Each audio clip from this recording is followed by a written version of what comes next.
Hi, അന്ന് ഞാൻ ഞങ്ങളുടെ കിഴക്കത്തെ റോഡല്ലേ കാണിച്ചത്. ഇതാണ് ഞങ്ങളുടെ വീടിൻ്റെ ഫ്രണ്ടിലത്തെ അതിവിശാലമായ NH-47. അതിൻ്റെ അപ്പുറത്തായിട്ട് അഴിക്കകത്ത് കുടുംബവും. രാവിലെ ഞങ്ങൾക്കിന്ന് നൂഡിൽസ് ആയിരുന്നു. പച്ചക്കറിയൊക്കെ ഇങ്ങനെ ഇട്ട് അരിഞ്ഞ് മുട്ടയും ഇട്ട് കഴിക്കുന്നതാണ് ആദിക്കും ഉണ്ണിക്കും ഇഷ്ടം. രണ്ടുപേർക്കും നൂഡിൽസൊക്കെ ഉണ്ടാക്കി കൊടുത്തു. കഴിച്ച് ഞങ്ങളിന്ന് പോയത് അംഗനവാടി പ്രവേശനോത്സവത്തിനാണ്. ഇന്ന് ആദിയുടെ പ്രവേശനോത്സവമാണ്.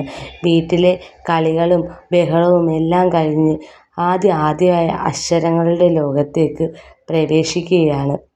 അംഗനവാടി പ്രവേശനോത്സവത്തിന് മെമ്പർമാരും ഓരോ അംഗങ്ങളും എല്ലാം വന്നിരുന്നു. ഉദ്ഘാടനം എല്ലാം നടന്ന് കുട്ടികൾക്കെല്ലാം വയറ് നിറച്ചും മിഠായിയും ലഡുവും പായസവും എല്ലാം കൊടുത്തു. ടീച്ചർ അവർക്കെല്ലാവർക്കും വേണ്ടി സമ്മാനവും ബാക്കി വച്ചിരുന്നു.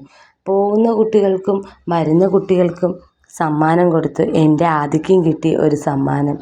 ഒരു ബുക്കും ഒരു കളർ പെൻസിലുമായിരുന്നു. അവനത് നെഞ്ചോട് ചേർത്ത് എൻ്റെ ടീച്ചർ തന്നെയാ എന്നും പറഞ്ഞ് കൊണ്ട് നടക്കുകയായിരുന്നു. അംഗൻവാടിയിലെ പരിപാടിയെല്ലാം കഴിഞ്ഞു.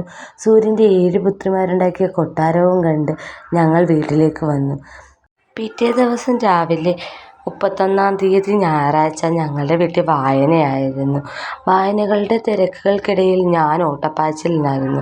അതെന്താണെന്ന് അടുത്ത വീഡിയോയിൽ പറയാം. അപ്പോൾ ഓക്കെ, ബൈ.